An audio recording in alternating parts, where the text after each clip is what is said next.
Hi, this is Brent. Welcome to the Trading Couch. We were talking about Home Depot. Home Depot was one of the peers out of the consumer discretionary sector that we used when we spotlighted Amazon last week. It's also one of our favorite charts this week, not because it's the flashiest, but it's this cup and handle setup and the classic example of how to define risk with precision.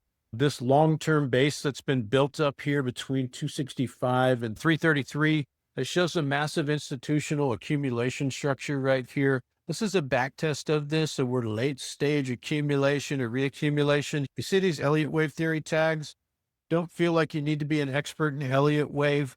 Clarity is educational content that we produce every week to help our members not become experts, but be able to recognize the basics and to understand the institutional trading strategies behind them. So we did see this big base build up and a new high come out, but then back tested into the base to take out some of the unwanted supply that will be looming should Wall Street and institutions be ready to move price up out of the range. So instead of moving up out of the range and absorbing all of that unwanted supply, because they've already built their position here, they don't really want to buy more shares up here. They want to take everybody out of the trade. And that's what they've done with this back test of the 200 daily exponential moving average right here, which really sets the low, which defines the risk. If we were going to be coming into this trade, we did include a trade plan this week for how we would evaluate this trade. It makes for a very good level to define risk against.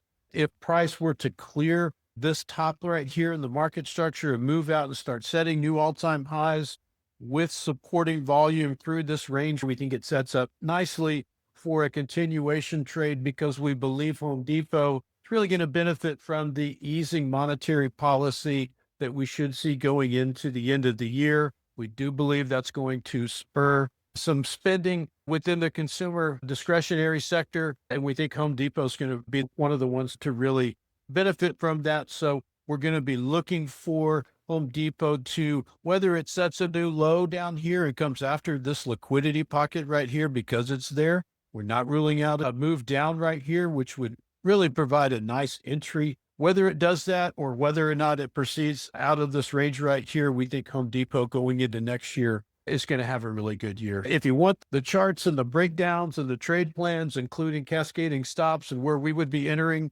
join Clarity, re-Clarity every week. We cycle through about 35 to 50 tickers, 5 to 6 a week.